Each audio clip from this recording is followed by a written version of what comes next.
యాకోబు రాసిన పత్రిక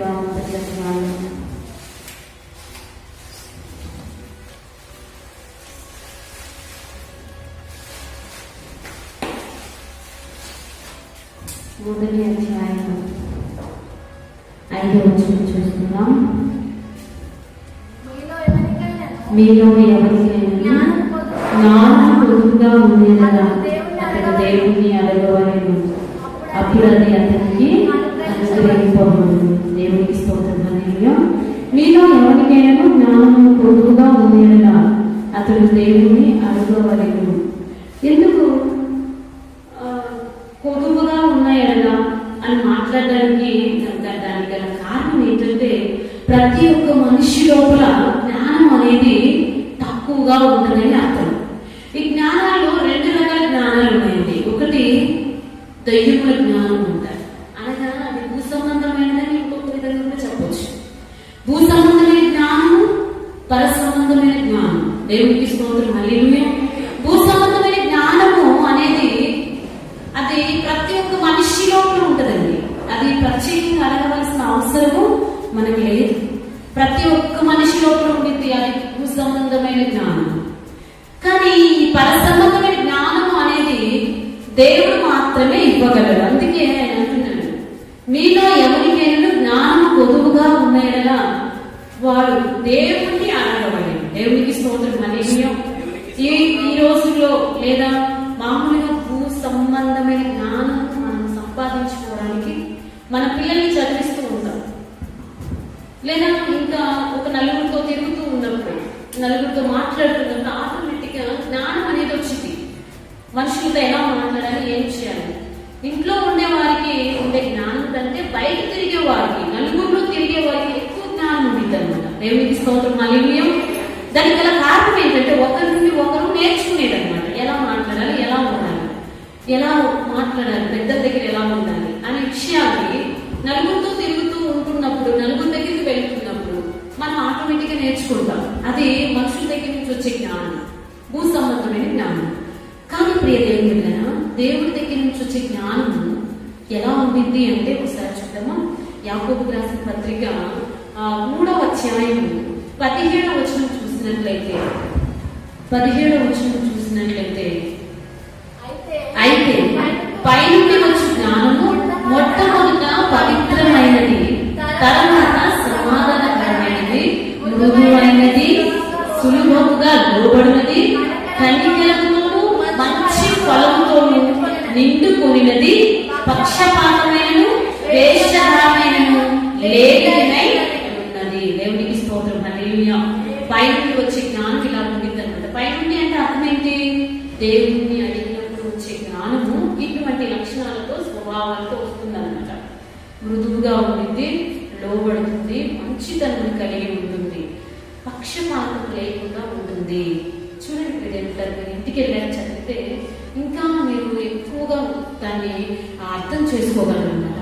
చూడండి, పైనుండి వచ్చే జ్ఞానంలో ఇటువంటి లక్షణాలు ఉంటే, భూ సంబంధమైన జ్ఞానంలో ఎటువంటిది ఉంది అంటే 15వ వచనంలో చూడండి.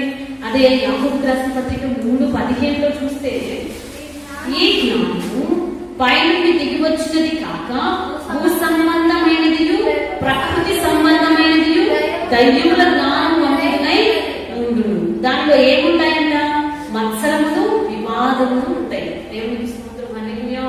చూడండి, దేవుడిచ్చే జ్ఞానంలోనేమో మంచితనం, ఇంకేముంటాయి?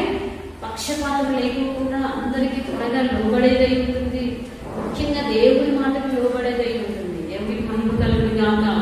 ప్రియ దేవుని బిడ్డలారా, ఈ దేవుడిచ్చే జ్ఞానమునికి భూ సంబంధమైన జ్ఞానమునికి వ్యత్యాసం ఏంటయ్యా అంటే, దేవుడిచ్చే జ్ఞానమేమో అందరికీ మేలు చేయాలని చూస్తుంది అనమాట. దేవుడికి స్తోత్రం. హల్లెలూయా. అందరికీ మేలు ఇవ్వాలని చూస్తుంది. ఈ భూ సంబంధమైన జ్ఞానం ఎలా ఉంటదంటే, ఇతరులకు కీడు తలపెట్టేదిగా ఉండేది అనమాట. ఇప్పుడు ఈ దేవుడిచ్చే జ్ఞానమును బట్టి అనేక మందికి ఈ సత్య సువార్తను ప్రకటన చేస్తున్నారు. దేవుడిచ్చే జ్ఞానము ఎలా ఉంటుందంటే, నిర్మలమైనదిగా ఉంటుంది, ఇతరులు మేలు కోరుకునేదిగా ఉంటుంది. యేసు మన కొరకు మరణించాలనే సంగతి ఒక్కరితోనే ఆగిపోయేది కాదు. సర్వ సృష్టికి వెళ్ళాలనేది దేవుడి జ్ఞానం అయి ఉన్నదండి. శిష్యులకు చివరి సువార్త ఏంటయ్యా అంటే, మీరు సర్వ సృష్టికి వెళ్ళి సువార్తను ప్రకటించండి. ఒక ఆజ్ఞ అన్నమాట. 10 ఆజ్ఞలలో దేవుడు ఫిల్టర్ చేసి 2 ఆజ్ఞలు ఇచ్చారు. యేసు ప్రభు సర్వ సృష్టికి వెళ్ళి సువార్తను ప్రకటించండి అనేది మీకు 3వ ఆజ్ఞ చెప్పవచ్చు. దేవునికి స్తోత్రం, హల్లెలూయా. ఎందుకో చెప్పనా, ఈ 2 ఆజ్ఞలను కలిపి ఇంకో ఆజ్ఞకి ఏమి ఇచ్చాడంటే, సర్వ సృష్టికి వెళ్ళి సువార్తను ప్రకటించండి. దేవునికి స్తోత్రం, హల్లెలూయా. తండ్రి దేవుడు పదాజ్ఞలు ఇస్తే భూమి మీద ప్రేమమూర్తిగా కరుణమయుడిగా వచ్చిన యేసు 2 ఆజ్ఞలను పాటించండి. కనీసం ఈ 2 పాటించు. ఆ 10లో ఈ 2 పాటిస్తే చాలు ఉన్నట్టుగా మాట్లాడాడు అనమాట. దేవునికి స్తోత్రం, హల్లెలూయా. ముఖ్యమైనది అని చెప్పాడు. ఇంక ఇవే కరెక్ట్ అని చెప్పడం కాదు, ముఖ్యమైనవి 2 చేస్తే ఇక మనకు నిజంగా 10 ఆజ్ఞలు పాటించినట్లుగానే అని చెప్తూ ఈ 2 ఆజ్ఞలు ఇచ్చి చివరి ఆజ్ఞగా ప్రజలకు, అంటే తన దగ్గర ఉన్న శిష్యులకు చెప్పిన విషయం ఏంటంటే, మీరు సర్వ సృష్టికి వెళ్ళి వార్తను ప్రకటించండి, శిష్యునిగా చేయండి అని చెప్పాడు అనమాట. దేవునికి స్తోత్రం, హల్లెలూయా. ఇదే దేవుడి జ్ఞానం ప్రజల్లోకి వచ్చేసింది. అందుకే అందరినీ కూడా యేసులోనికి నడిపించాలనే ఆతృతతో తాపత్రయంతో ఉన్నారు. శిష్యుడు అనగానే సేవకులు కాదండి. శిష్యులు అంటే నేర్చుకున్న దాన్ని చెప్పడం, చెప్పేవారు అనమాట. శిష్యులు అంటే చెప్పే ప్రతి విషయాన్ని చేసేవారు శిష్యుడు. దేవునికి స్తోత్రం, హల్లెలూయా. అక్కడ యేసు ప్రభు ఒకవేళ సేవకులుగా చేయండి అనలేదు, అన్నారా? యేసు ప్రభు చివరి మాటకి అది చెప్పలేదండి, శిష్యులుగా చేయండి, అనేకులు మీరు శిష్యులుగా చేయండి అంటే నేను చెప్పేదాన్ని చేసేవారిగా చేయండి అని చెప్పాడు. చెప్పనిగా చేస్తున్నాం ఇప్పుడు మనం. చాలా మంది చెప్పనిగా చేస్తూ సేవకులు అనుకుంటున్నాం. అది కాదు ప్రియమైన బిడ్డలారా. ఆయన ఏం చెప్తున్నాడో ప్రజలకు అది బోధించే వారే సేవకులు. దేవునికి స్తోత్రం, హల్లెలూయా. ఈ రోజు ఇక్కడ మాట్లాడుతున్న విషయం ఏంటంటే, భూ సంబంధమైన జ్ఞానం చేత బోధించొద్దు, భూ సంబంధమైన జ్ఞానం చేత ఆలోచించు. నువ్వు ఎప్పటికప్పుడు పరసంబంధమైన జ్ఞానుడు కలిగి పరసంబంధమైన ఆలోచనతో ఇతరులతో మాట్లాడగలిగితే నిన్ను నువ్వు కాపాడుకోవడమే కాదు, ఇతరులను కాపాడుకోగలిగే శక్తి నీలో నుంచి ఇతరులకు వెళ్తుంది. దేవునికి స్తోత్రం, హల్లెలూయా. ప్రియాలేదా, ఈ పై నుండి వచ్చే జ్ఞానం ఈ రోజు మనందరం కోరుకునే వారిలో ఉండాలి. దీనిలో ఉండే లక్షణాలు, స్వభావం మీరు చూశారు కనుక ఇది త్వరగా లోబడుతుంది అనే మాట చాలా విలువైనది అనమాట. మీరు చూడండి, కొంతమంది యవన బిడ్డలు త్వరగా మనం చెప్తే మాటకి వినరు. ఎందుకు వినో తెలుసా? వారు జ్ఞానవంతులని అనుకుంటూ ఉంటారు, మాకు జ్ఞానం ఉంది అనుకుంటారు. కానీ దేవుడి జ్ఞానం అనేది ఇతరులకు ఎవరికైనా లోబడుతుంది. మందిరానికి వెళ్ళే పిల్లలు కనిపించండి, వాళ్ళు ఎవరు చెప్పినా ఏం చెప్పినా వింటారు. బయట పిల్లల్ని కనిపించండి, ఏం చెప్తున్నాడా అని మూర్ఖ స్వభావంతో ఇది హేళన చేస్తూ ఉంటారు. యేసుని గురించిన సువార్తే జ్ఞానం అయ్యిందండి. దేవునికి స్తోత్రం, హల్లెలూయా. ఆ జ్ఞానము పరిశుద్ధాత్మ దేవుని శక్తి వలన దిగుతుంది. దేవునికి మహిమ కలుగును గాక. అందుకే అపొస్తలుల కార్యంలో 2వ అధ్యాయంలో జాలరుగా, వారికి ఎటువంటి విద్య లేని వారిగా ఉన్న వారికి పరిశుద్ధాత్మ అనేది దిగి రావడమే వారిలోనికి పైనుండి జ్ఞానం దిగి వచ్చింది. దేవునికి స్తోత్రం, హల్లెలూయా. ఆ పై నుండి వచ్చిన జ్ఞానం బట్టి వారు పెద్ద పెద్ద వారి దగ్గరికి, విద్యావంతుల దగ్గరికి, శాస్త్రులు, పరిశీలి దగ్గరికి వెళ్ళి కూడా బోధించగలిగే శక్తిని వారు పొందుకున్నారు. దేవునికి స్తోత్రం, హల్లెలూయా. జ్ఞానం అనగానే ఏదో ఒక వస్తు రూపంలో నీ దగ్గరికి రాదు, పరిశుద్ధాత్మ రూపంలో నీ దగ్గరికి వస్తుంది. దేవునికి స్తోత్రం, హల్లెలూయా. పరిశుద్ధాత్మ నీలోకి వచ్చినప్పుడు ఆటోమేటిక్గా నువ్వు జ్ఞానవంతుడు అవుతావు, జ్ఞానాత్మ పూర్ణుడిగా అవుతావు. అందుకే చూడండి, మీరు నిర్గమకాండంలో చూసినట్లయితే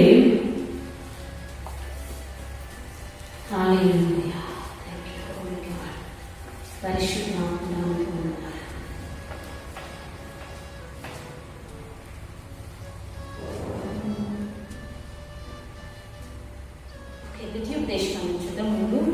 ద్వితీయోపదేశకాండం 34వ అధ్యాయం 9వ వచనంలో చూద్దాం. ద్వితీయోపదేశకాండం 34వ అధ్యాయం 9వ వచనం.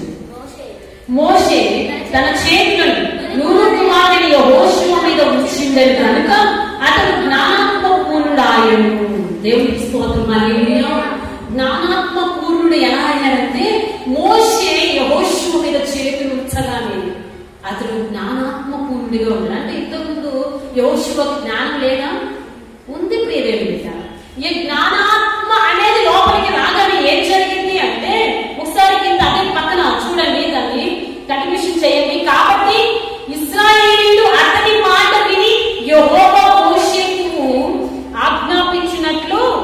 చేసి దేవునికి స్తోత్రం హల్లెలూయా అందరూ లోబడేట్టుగా చేసిందండి. దేవుని యొక్క జ్ఞానం ఏం చేసిందంటే అందరూ లోబడేట్టుగా చేస్తుంది. ఇదివరకు మోషేకి ఎలాగైతే ఇశ్రాయేలు ప్రజలు లోబడి ఆయన మాట విన్నారు, అలాగే ఎప్పుడైతే యెహోషువ మీద మోషే చేతులు ఉంచగానే వెంటనే యెహోషువ మాట కూడా ఇశ్రాయేలు ప్రజలు మోషే మాట విన్నట్టుగా విన్నారు. అంటే చూడండి, త్వరగా లోబడేట్టుగా చేసింది అనమాట దేవుని జ్ఞానం. త్వరగా లోబడేటట్టుగా, అందరూ లోబడేట్టుగా, అందరూ ఆలోచన చేసేట్టుగా ఈ యొక్క దేవుని జ్ఞానం చేస్తుంది. అందుకే పైనుండి వచ్చే జ్ఞానము మనం కోరుకోవాలి. ఈ జ్ఞానం ఏ రూపాన్ని వస్తుంది అంటే పరిశుద్ధాత్మ ద్వారా వస్తుంది. దేవునికి స్తోత్రం హల్లెలూయా. ఈ పరిశుద్ధాత్మని ఈ యొక్క కడవరి దినాల్లో ప్రతి ఒక్కరి పైన ఎలా కుమ్మరిస్తాడంట? పక్షపాతం లేకుండా కుమ్మరిస్తాడంట, ధారాళంగా ఇస్తాడంట. వీళ్ళు మన వాళ్ళు పరా భేదం లేకుండా ఇస్తాడంట. దేవునికి స్తోత్రం హల్లెలూయా. అలా వచ్చేసి నా కొరకే యేసు మరణించాడు, నా పాపాల కొరకే అని ఒక్క మాట అనుకుంటే చాలు, అందరి పైన ధారాళంగా ఆయన ఆత్మను కుమ్మరించగలిగే కృపా కనికరము కలిగిన దేవుడై ఉన్నాడు. దేవునికి స్తోత్రం హల్లెలూయా. అందుకే నేను అడిగే ప్రతి ఒక్కరికి ధారాళంగా ఇస్తాను, కానీ ఎలా అడగాలి? సందేహించకుండా అడగాలి. దేవునికి స్తోత్రం హల్లెలూయా. ఈ రోజుల్లో ఆరాధనని కళ్ళు మూసుకొని ఒక పాట పాడుతుండగా మిగిలిన వారు విశ్వసించిన వారు అన్యజనులు, లేకపోతే యేసుని హేళన చేద్దామని వచ్చిన వారు ఏం చేస్తారంటే ఇక్కడ వాళ్ళు ఏం చేస్తున్నారా అని సంఘంలో కొంతమంది ఏం చేస్తా ఉంటారు? కళ్ళు తెరిచి అటు ఇటు చూస్తూ ఉంటారు. నమ్ముట నిలవనైతే నమ్మవానికి కళ్ళు తెరిచినప్పుడు అక్కడ నమ్మకంతో అక్కడ నిలబడ్డావు, నీకేం కనబడదు. కనబడ్డవుని హేళన చేయడానికి మాత్రం నేను నిలబడి ఉంటావు అంతే. ఇక నీకేమైనా దొరికింది అని ఎదురు చూడటం కూడా వేస్ట్. నువ్వు దేని కొరకు వచ్చావు మందిరానికి? ఒకవేళ నీకు తెలియకపోవచ్చు, కానీ ఒకవేళ ఏదో చిన్న ఆశీర్వాదం కొరకు నీ కోరిక నెరవేర్చుకోవడానికి కూడా ఇచ్చినవేమో. నీ పరిశుద్ధాత్మ అదేది నీకు సహకరించకపోతే నువ్వు వచ్చి దాని వల్ల ప్రయోజనాన్ని చూడలేదు. దేవునికి స్తోత్రం హల్లెలూయా. ఇలా ఉన్నారండి ప్రజలు. కొంతమంది పరిశుద్ధాత్మ అంటే కూడా నమ్మకం ఉంటుంది. అదేంటి గోళ, ఇదేంటి గోళ, అదేంటి గోళ, ఏంటి గోళ? ఆ గోళ ఏంటో ఒకవేళ నువ్వు ఆత్మపూర్ణుడు అయితే నీకు తెలుస్తుంది. నీకు నిజంగా నీ లోపల నిజమైన శక్తిని అన్వేషించాలి, నిజమైన దేవుని యొక్క మాట ఏంటి అనేది అన్వేషణ నీ లోపల ఉంటే ఆటోమేటిక్ గా వీళ్ళ గోళ అయితే నీకు అర్థమైపోతుంది. దేవునికి స్తోత్రం హల్లెలూయా. ఆరాధన పరిశుద్ధాత్మ యొక్క అన్ని భాషలన్నా కూడా చాలా మందికి నిట్టూర్పు విడుస్తూ ఉంటారు, ఏంటో అనుకుంటారు. రుచి చూస్తేనే తెలుస్తుంది. దేవునికి స్తోత్రం హల్లెలూయా. ఒక్కసారి ఆయన తాకిడి నీ లోనికి వస్తే తెలుస్తుంది, ఒక్కసారి ఆ వెలుగుని దర్శిస్తే తెలుస్తుంది. క్రైస్తవుని భయంకరంగా హింసిస్తున్నాడు సౌలు. ఆయన తెలియట్లే క్రైస్తవ్యంలో ఉన్న ఎందుకు ఈయన కోసం ఇలా చనిపోవడానికి కూడా సిద్ధపడుతున్నారు, ఇంతగా చిత్రహింస చేస్తుంటే ఎందుకు ఆయన విడిచిపెట్టలేదని ఆలోచన చేయలేకపోయాడు సౌలు. హింసిస్తున్నాడు, చంపేస్తున్నాడు, సాక్షిగా ఉంటున్నాడు చంపుతూ ఉంటే, కానీ ఎందుకు వీళ్ళు చావడానికి సిద్ధపడుతున్నారు? ఒక మనుషుని గురించి అని ఆలోచన లేదు. దేవునికి స్తోత్రం హల్లెలూయా. ఒక మనుషుని కోసము కొంతమంది మనుషులు చచ్చిపోతున్నారంటే అర్థం కావాలి. హల్లెలూయా. ఏంటో అనుకోలేదు, సత్యం కోసం వీరందరూ పోరాటం చేస్తున్నారు. అది అర్థం చేసుకుని సౌలు ఎంత హింసించినా, ఎంత వారిని అవమానపరిచినా వారు అలాగే ఆ మనుషులు పోరాటం చేస్తున్నారు. ఆ సత్యం కోసం పోరాటం చేస్తున్నారు. సత్యమే చివరికి గెలిచింది. దేవునికి స్తోత్రం హల్లెలూయా. ఎప్పుడైతే ఆ రుచి తెలుసుకున్నాడు, ఎవరినైతే హింసించాడో, ఏ వ్యక్తుల కోసమైతే హింస చేయడానికి సిద్ధపడ్డాడో ఆ వ్యక్తులు ఏదో ఇతను కూడా హింసించబడ్డానికి సిద్ధపడ్డాడు. అర్థమవుతున్న పేరేంటి? ఎప్పుడైతే రుచి తెలుసుకుంటామో దాని కొరకు ఏది చేయడానికైనా సిద్ధపడతాను. దేవునికి మహిమ కలుగుతుంది గాక. ప్రియా దేవుని బిడ్డ, ఈ రోజు పరిశుద్ధాత్మ నుండి వచ్చే జ్ఞానము నువ్వు సర్వ సృష్టికి వెళ్ళి యేసు గురించి చెప్పడానికి క్రియగా నీకు పనిచేస్తుంది. దేవునికి మహిమ కలుగుతుంది గాక. ఆ పై నుండి నువ్వు జ్ఞానాన్ని అడుగు అంటే ఆ జ్ఞానము పరిశుద్ధాత్మ వల్ల మాత్రమే నీకు దొరుకుతుంది. పరిశుద్ధాత్మ శక్తి లేకుండా నువ్వు జ్ఞానాత్మకంలో కాలేదు. ఆనాడు మోషే చేతులు ఉంచితే యెహోషువలోకి పరిశుద్ధాత్మ వచ్చింది, అంటే జ్ఞానాత్మ వచ్చింది. ఈ రోజు నువ్వు దేవుని అడిగితే ఇస్తాడు. హల్లెలూయా. అడుగు, అడగడానికి ప్రయత్నించి మందిరంలోకి వచ్చి కూడా భూ సంబంధమైన విషయాలైనా అడిగేది. ఒకసారి పర సంబంధ విషయం అడుగుతాం. వాటి వల్ల ప్రయోజనం ఏంటి అని తెలుసుకుందాం. నీకు తెలుసా పేరేంటా?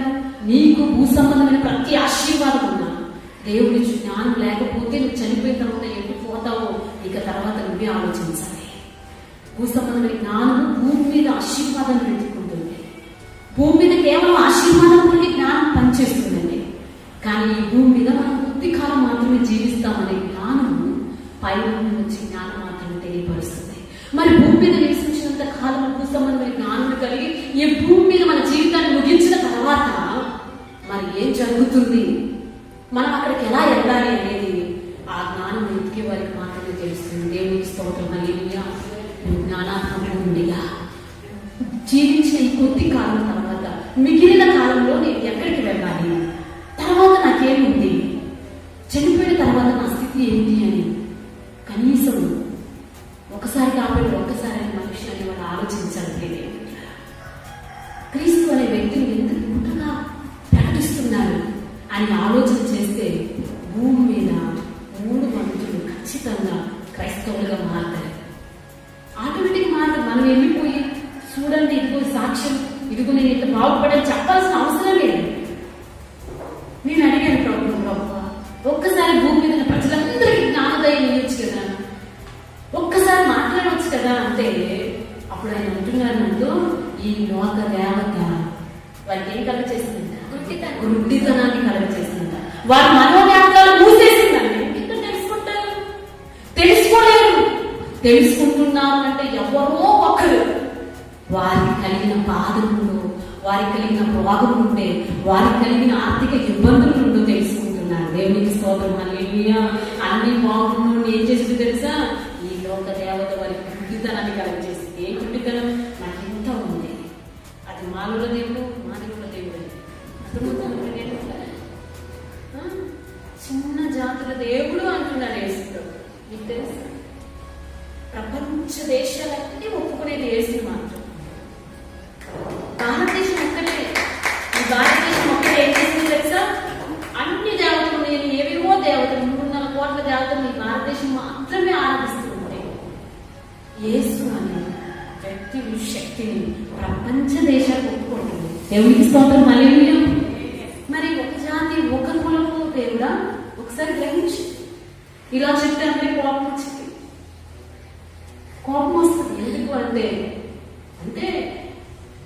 లోకంలో గొప్పవాడు ఉన్నాడంట. ఆ గొప్పవాడు అంటే గొప్పవాడిని ఎల్లకుండా ఏం చేసిందంట? అందరి కళ్ళకి గుడ్డితనాన్ని కలుగజేసిందంట. ఆ గుడ్డితనంలో వీళ్ళందరూ నెక్కిపోయి ఉంటున్నారు. ప్రియాదేవి బిడ్డలారా, ఈరోజు దేవుడి జ్ఞానం లోపడుతుందనే విషయాన్ని మనం చెప్తూ, ఒకవేళ భూసంబంధమైన జ్ఞానం ఎలా ఉంటుంది అంటే అక్కడ కింద వచ్చిన చూసే కదా, అది ఎప్పుడు మత్సరం పడుతూ ఉంటుంది. ఆ మత్సరం ఎలాంటి మత్సరమై ఉంటుంది అంటే ఒకసారి చూద్దాం.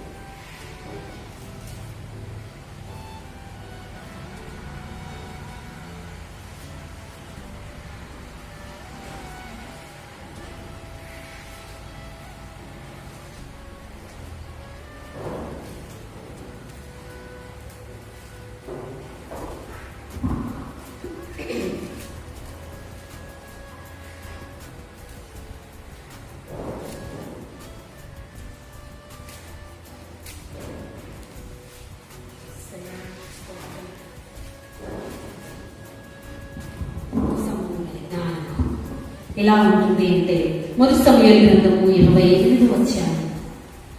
మొదటి సమూయేలు గ్రంథము 28వ అధ్యాయం 3వ వచనం నుంచి చూస్తే చూడండి. సమూయేలు వృత్తిమంతగా మరియు సౌలు కన్న పిశాచము గల వాడిని, పిల్లంగి వాడిని దేశంలో నుండి వెళ్ళగొట్టి ఉండెను. ఫిలిష్తీయులు దండెత్తి వచ్చి షునేములో దిగగా సౌలు ఇశ్రాయేలులందరినీ సమకూర్చెను. వారు గిల్బోవలో దిగి సౌలు ఫిలిష్తీయుల దండను చూచి మనసునందు భయకంపము నుండి యెహోవా యొద్ద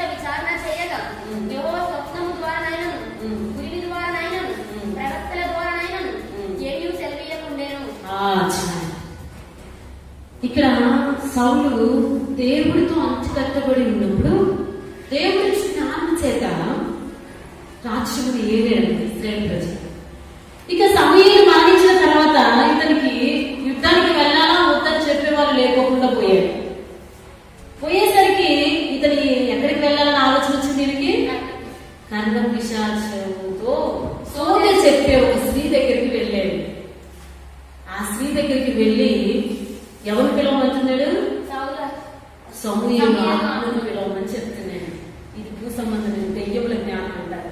దేవునికి స్తోత్రం హల్లెలూయా. ఇదే జ్ఞానము దెయ్యముల జ్ఞానం. ఇది కూడా ఆత్మను పిలిపించి మాట్లాడుతుంది దెయ్యముల జ్ఞానంతో. చూడండి, చనిపోయిన ఆత్మను పిలుస్తుంది. చనిపోయిన ఆత్మను పిలుస్తుంది. కొంతమంది అంటే దెయ్యాలు లేవు అంటారు. అయ్యగారు లేకపోతే దెయ్యాలు యాడే అంటారు. ఇట్లా రివర్స్ మాట్లాడు. అలా చేయడం చేస్తే చేసేవాళ్ళు చేయనియరు.